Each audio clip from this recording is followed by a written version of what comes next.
할렐루야, 주님을 찬양합니다. 오늘 주시는 하나님의 말씀은 로마서 3장 19절로 31절 말씀입니다. 오늘 이 말씀 속에 하나님의 의, 또 그리스도의 성량이라고 하는 이제 말씀을 같이 연결해서 말씀을 좀 나누도록 그렇게 하겠습니다. 자, 19절 말씀, 우리가 알거니와 무릇 율법이 말하는 바는 율법 아래에 있는 자들에게 말하는 것이니 이는 모든 입을 막고 온 세상으로 하나님의 심판 아래에 있게 하려 함이라. 자, 여기 지금 율법 아래에 있는 자들이라고 표현했는데 이제 학자들마다 조금 이제 설명하기를, 이 율법 안에 있는 사람들이 이제 유대인으로 국한돼서 설명하는 학자들도 있고요.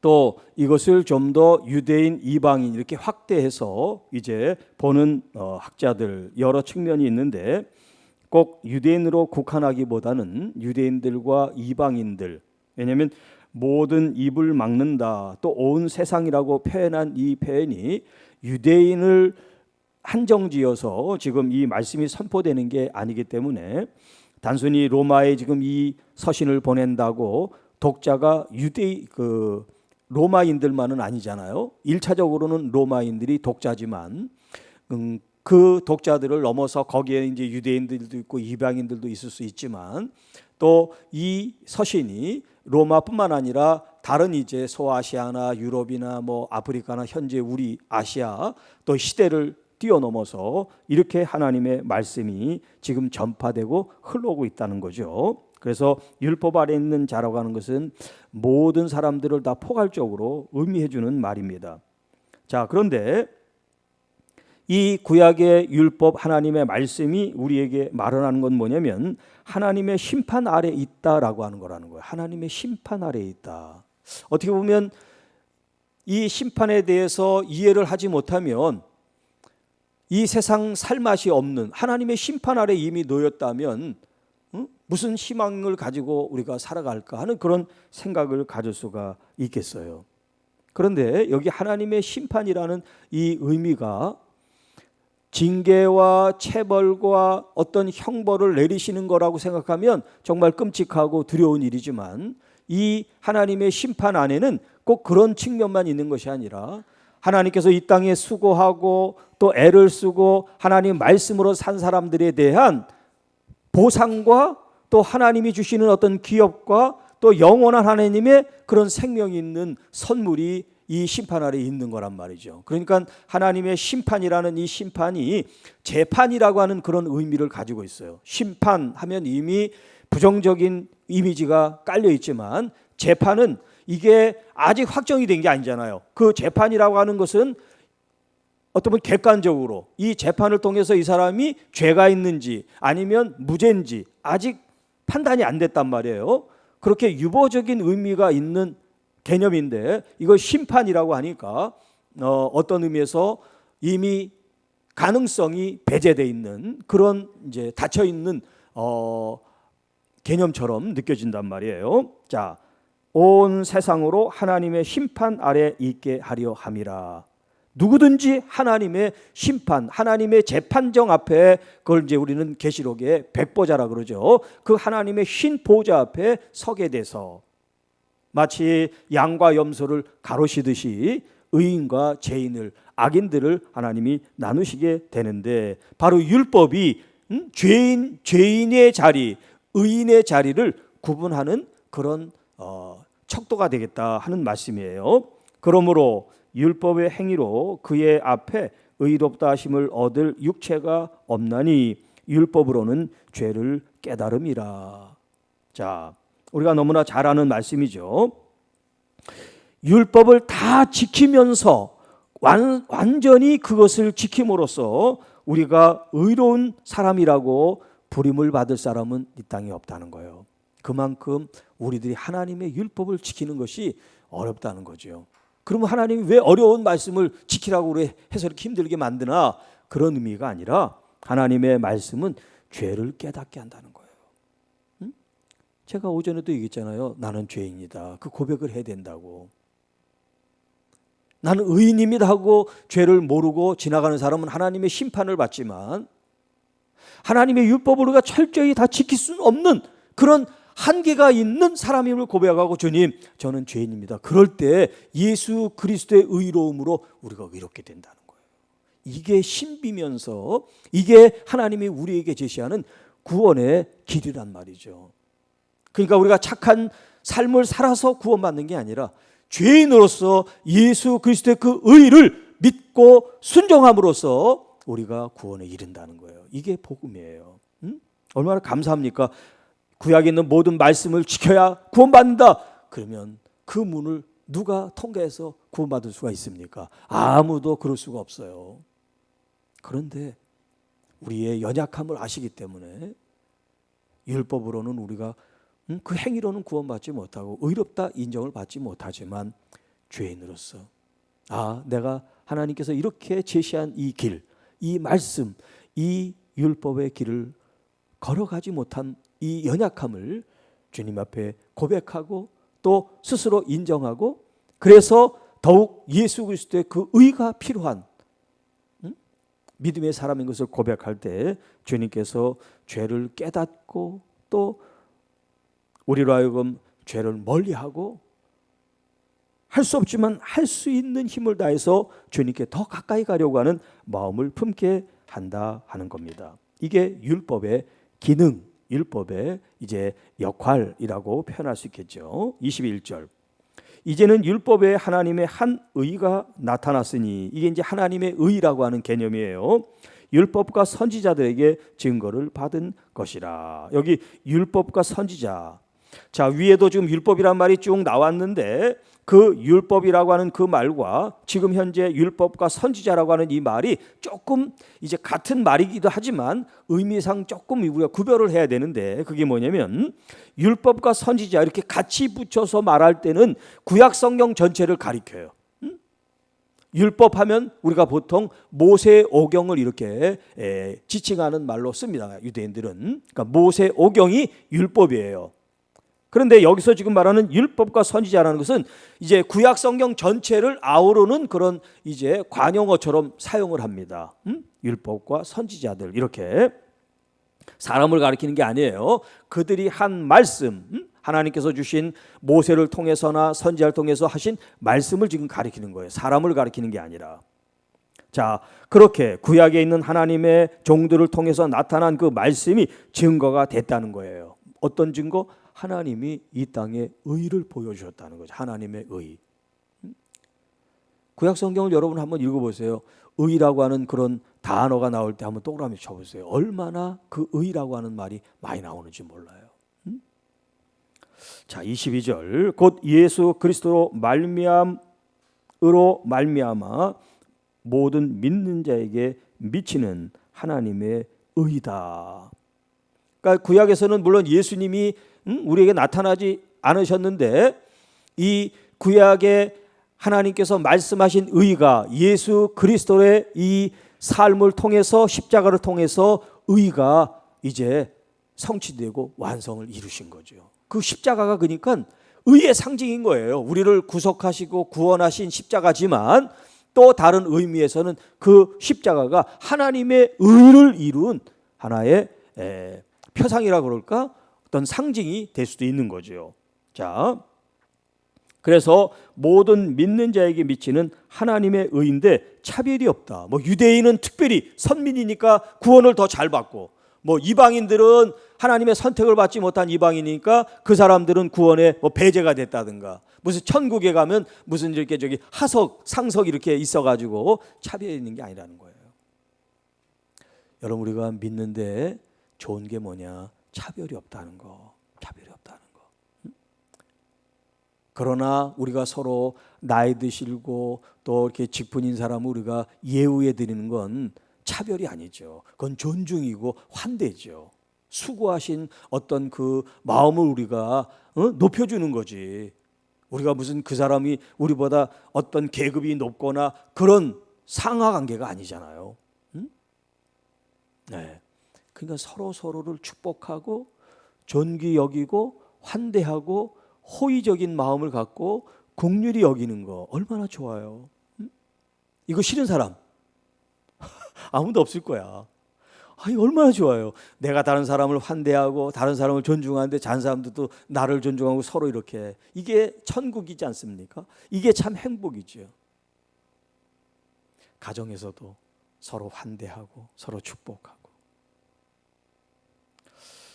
네, 나이 들면 남성 호르몬이 죽고 여자는 또 남성 호르몬이 많고 그래가지고 이제 이게 역전이 되죠. 소리가 더 큰 게 이제 여자 소리가 더 크지. 우리 집 말고 보통 딴 집 보면 그렇더라고. 우리 집도 조금 그래요. 근데 자연 현상이 그게 왜 그러냐고 그러면 안 돼. 그냥 체질적으로 막 그렇게 생기고 또 모든 상황이 그런 거지 이제. 예. 차별이 아니라 그걸 좋게 여기면 그게 환대가 되고 또 그것이 호의가 되는 거예요. 네. 차별이 없는 세상. 하나님의 의, 하나님의 구원이 차별이 없다. 여러분, 가난한 사람, 배우지 못한 사람, 백 없는 사람은 구원받지 못한다고 생각해 보세요. 이 땅에서도 정말 살기 힘든데 영적인 구원받는 것도 차별이 있다 그러면 어떻게 살겠어요? 교회 안에서 믿음 생활하면서 차별이 없어야 돼. 누구나 다 하나님의 구원, 하나님의 은혜는 열려 있는 거예요. 꼭 우리 장로님만 대박 나라는 법 어디 있어? 여러분 모두가 대박 나시기를 축복합니다. 매일매일 기도할게요, 여러분. 그래서 평생 앞으로 자자손손 여러분들이 걱정하지 않아도 하나님이 살 길을 열어주시는 그런 은혜가 넘치시기를 축복합니다. 그 은혜와 복만 누리지 말고 봉사를 해란 말이에요. 그러면 그게 온다고. 순서가 먼저 하나님의 나라와 의를 먼저 구하라. 그러면 이 모든 것들을 더하여 주겠다. 할렐루야. 우리 주님 말씀에 순종하면 반드시 잘 되고, 여러분이 그 잘 되는 걸 못 보면 자식 때 잘 되고 또 손자 때 잘 되고 잘 될 줄 믿습니다. 네. 23절 로마서 3장 23절 모든 사람이 죄를 범하였음에 하나님의 영광에 이르지 못하였다. 이 로마서의 유명한 말씀이죠. 모든 사람들이 하나님의 영광에 이를 수가 없어요. 왜냐하면 죄를 짓기 때문에. 그리스도 예수 안에 있는 성량으로 말미암아 우리는 죄인이라 하나님께 영광 존귀를 못 돌리지만 그런 우리의 처지를 아시고 예수 그리스도께서 십자가를 속량이라는 거 뭐냐? 돈을 주고 대신 샀다는 얘기예요. 그래서 속전이라는 말도 하고 구속이라는 말도 하고 이제 다른 말로 쓰는데 이게 다 같은 뜻이에요. 자, 노예가 있어요.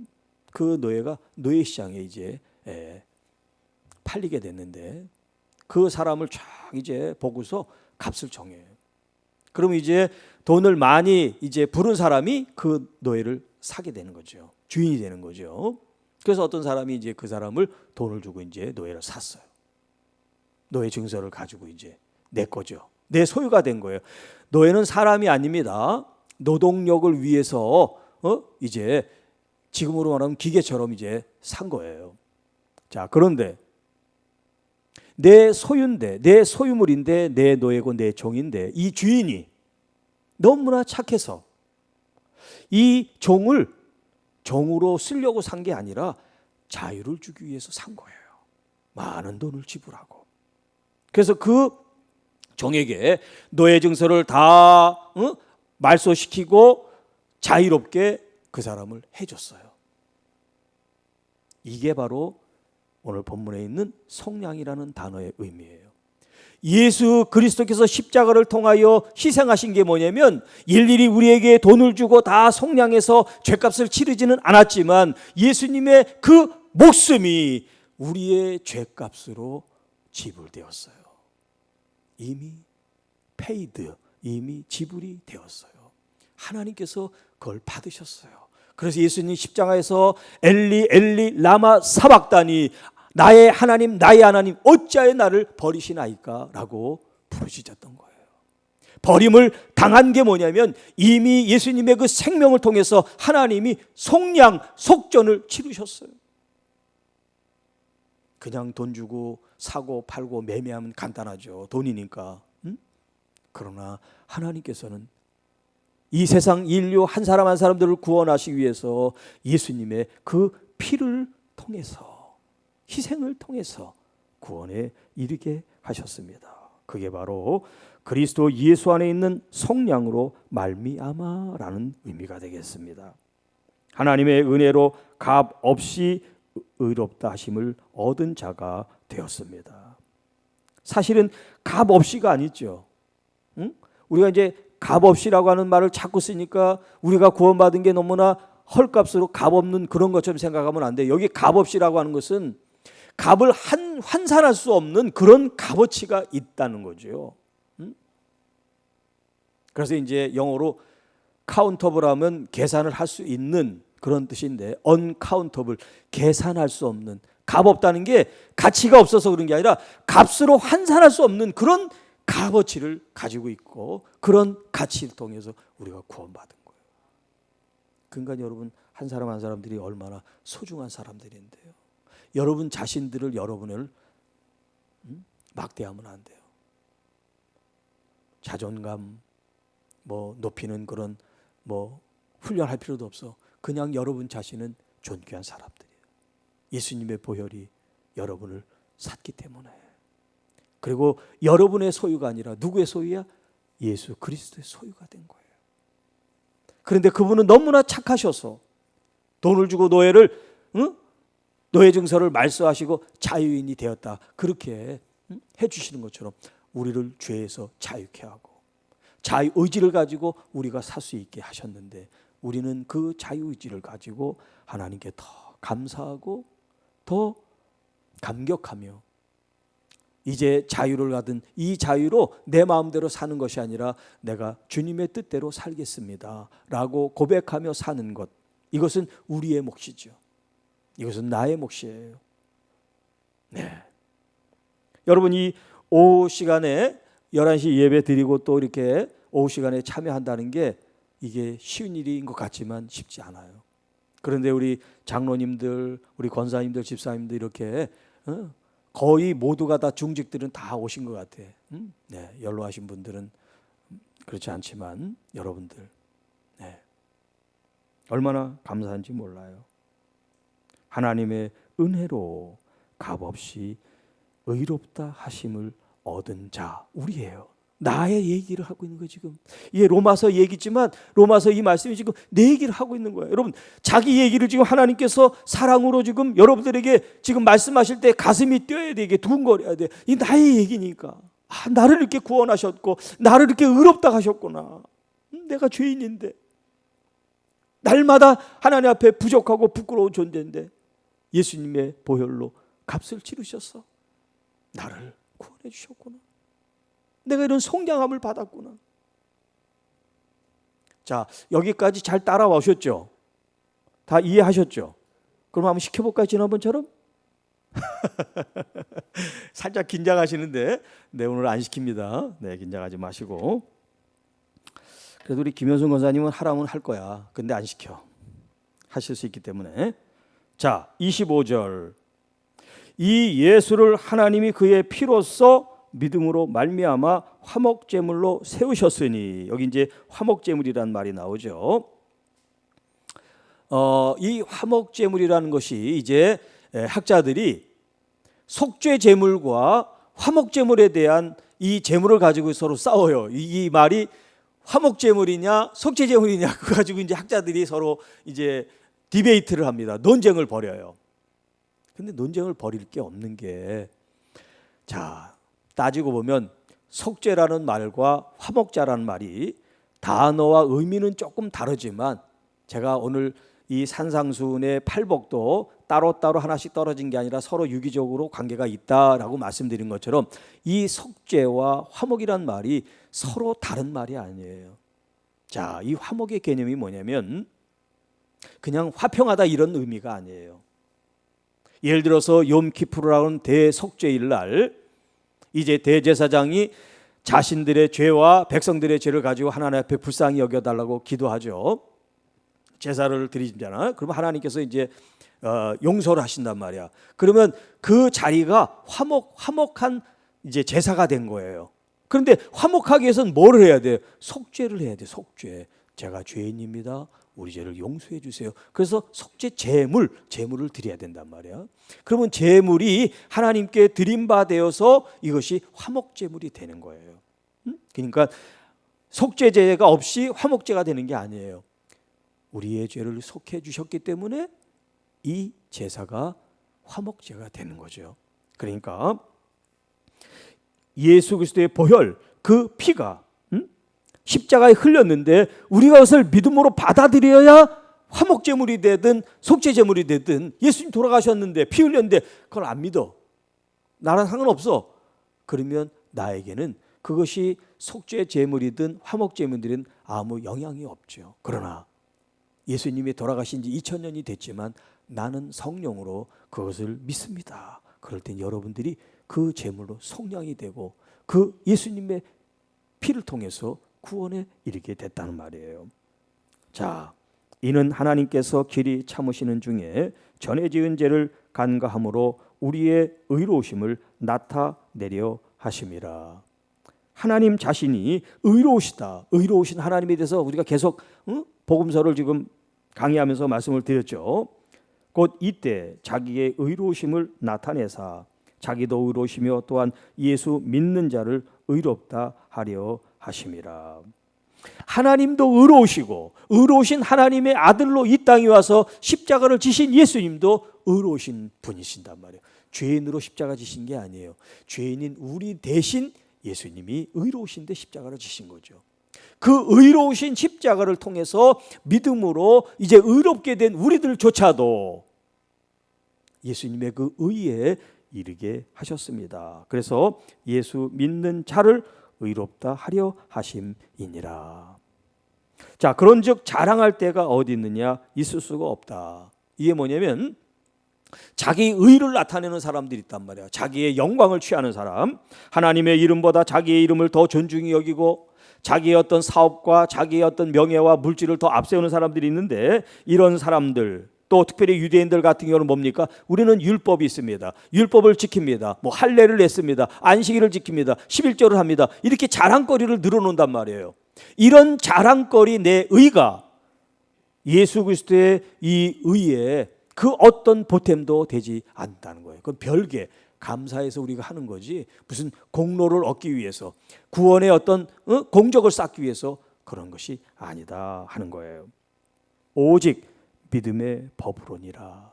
믿음으로 의롭게 되는 거지 그 어떤 것도 의롭게 될 수 있는 방편이 없다는 거예요. 아주 근본적으로 말합니다. 그러므로 사람이 의롭다 하심을 얻는 것은 율법의 행위에 있지 않고 믿음으로 되는 줄 우리가 인정하노라. 자, 그런데 이 믿음으로 된다라고 할 때 아무것도 안 하고 액션도 취하지 않고 행위도 없으면서 믿음으로만 된다라고 생각하면 안 돼요. 이제 나중에 뒤에 또 계속해서 나오겠습니다만, 우리의 이 믿음은 우리의 행실과 우리의 행위 열매를 이제 같이 이루게 한단 말이에요. 구원은 우리의 행위로 구원받는 것이 아니지만, 믿음으로 구원에 이르지만 우리의 열매는 행위로 선한 하나님의 말씀과 성령의 역사를 통해서 열매가 맺게 된다 하는 거예요. 자, 29절. 하나님은 다만 유대인의 하나님이시냐 또한 이방인의 하나님은 아니시냐. 왜냐하면 유대인들이 자꾸 하나님을 자기들의 하나님이라 그러니까 그 나머지 그러면 이방인들은 이스라엘 하나님을 믿는 것밖에 안 되잖아요. 이방인, 그러니까 이방인인 우리가 볼 때 이스라엘 하나님을 믿는 거란 말이에요. 지금 그게 아니라는 걸 지금 얘기를 하는 거예요. 사도 바울이 진실로 이방인의 하나님도 되시느니라. 그러니까 유대인의 하나님도 되시고 이방인의 하나님도 되신다. 그런 이제 말씀이에요. 하나님께서는 유대인을 먼저 선택했을 뿐이지 유대인의 하나님이 아니세요. 그러니까 우리 이제 모르는 사람들 우리가 외국 신을 믿는다 그러는데 외국 서양 신을 믿는 게 아니에요. 자, 30절. 할례자도 믿음으로 말미암아 또한 무할례자도 믿음으로 말미암아 의롭다 하실 하나님은 한 분이시니라.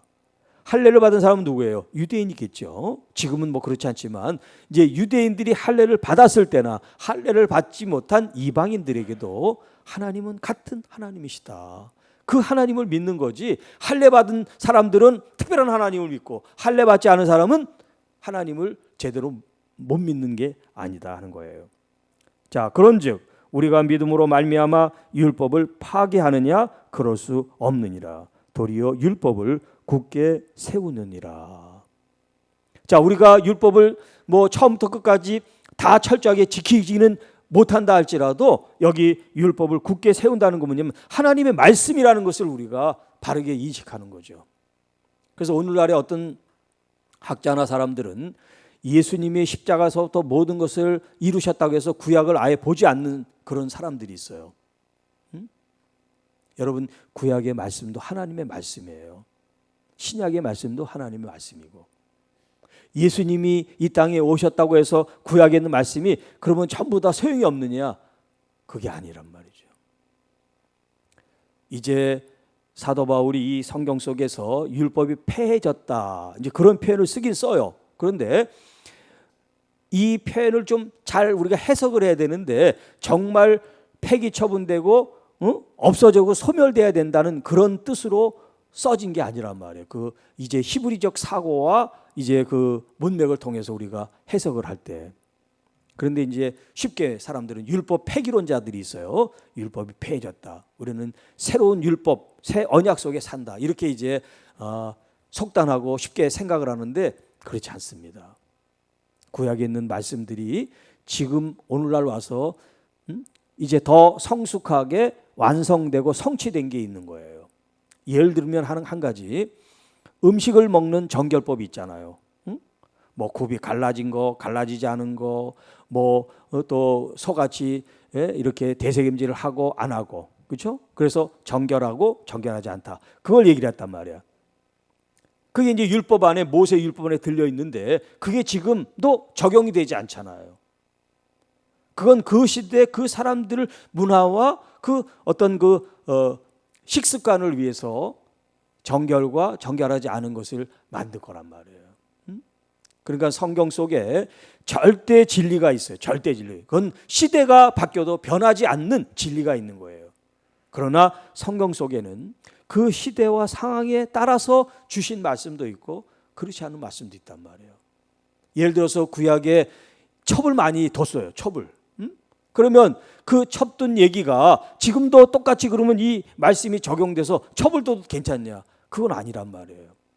지금은 현재 우리가 일부 일처제라는 그 법 테두리 안에 지금 살아가고 있잖아요. 그러니까 성경에 있는 말씀을 지금 시대적인 그런 상황 속에서 하나님의 말씀이 만고불면의 진리가 있고 그 시대에 따라 상황에 따라 뭐 이랬다 저랬다 하는 게 아니라 하나님이 주신 말씀이 어떤 문맥과 배경을 통해서 주신 말씀인지를 우리가 분별해 나가는 거죠. 네. 그래서 율법이 파기된 것이 아니라 오히려 율법을 굳게 세우느니라. 왜냐하면 예수님은 율법을 폐하러 오신 분이 아니라 어떻게 했어요? 율법을 완성하러 오셨다라고 말씀하시잖아요.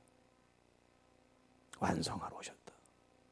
그러니까 예수 그리스도 우리가 잘 믿고 주님을 바라보는 게 뭐냐면 우리의 마음속에 율법이라고 하는 하나님의 말씀을 소중하게 담는 거예요. 좀 죄송한 말은 저는 율법이라는 이 단어 번역을 좀 싫어해요. 왜냐하면 이 율법이라고 번역한 히브리 말이 토라란 말이야. 토라라고 하는 건 율법이 아니에요. 하나님의 말씀이지. 말씀이라는 건데 이걸 영어로 로, 법 이렇게 하다 보니까 우리나라에서 번역할 때 율법이라고 번역을 했어요. 하나님의 말씀이에요. 여러분 부모님 있고 자식이 있어요. 그런데 아버지가 한 말이 전부 다 법이야. 법. 그러면 이 자식들이 법에서만 사는 거야. 모든 게 아버지 말은 다 법이니까. 그런데 아버지가 자녀에게 한 말이 말씀이야. 아버지의 말씀. 내가 아버지를 너무나 사랑하고 존중해. 존경스러운 분이셔. 그분은 자녀들에게 법으로 명령하지 않아도 존경받는 아버지이기 때문에 자녀들이 자원하는 마음으로 그 말씀을 사랑하고 지키려고 한단 말이에요. 저는 이 관점에서 우리가 좀 성경을 보고 싶어요. 법이고 명령이 돼서가 아니라 정말 내가 아버지를 사랑하기 때문에 그 아버지의 말씀이 내 속에는 명령 아니라 그보다 더한 거라도 상관없어요. 그러나 명령이기 때문에 행하는 게 아니라 내가 너무 좋아서, 내가 너무 감사해서, 그리고 내 아버지가 너무 존귀한 분이시니까 그 말씀을 내가 다 따르지는 못해도 따르고 싶은 마음으로 내가 살아가고 싶은 거, 그 마음 중심이 우리에게 필요하다는 거죠. 이거의 교회 안에서든, 여러분 설거지하는 주방 앞에서든, 또 핸들을 잡고 운전하시는 어떤 경우든 우리 주님의 말씀이 여러분 안에 가득 차기를 주님의 이름으로 축복합니다. 기도하겠습니다. 하나님 아버지 감사합니다. 하나님의 의와 그리스도의 속량, 우리가 다 죄인이라 하나님의 영광에 이를 수가 없고 우리가 의롭다 인정받을 수 없지만 하나님의 아들 예수 그리스도 의로우신 우리 주님께서 십자가에서 값으로 계산할 수 없는 그 엄청난 희생을 통해서 우리를 속량하시고 구속하시고 속전해 주신 구원 앞에 언제나 늘 깊이 감사하며 감격하며 주님을 더 내 마음에 사모하고 존중하고 경외하고 열망하고 추앙하고 환대하고 존중하는 믿음의 자녀들이 되게 하옵소서. 그래서 예수 그리스도의 이 십자가의 이 고난이 고난으로 끝나지 않고 우리들을 통하여 그 구원이 빛이 나고 열매를 맺고 영광을 돌리게 하옵소서. 이 모든 말씀 우리를 구원해 주신 우리 구주 예수님의 이름으로 감사하며 축복하며 기도하옵나이다. 아멘.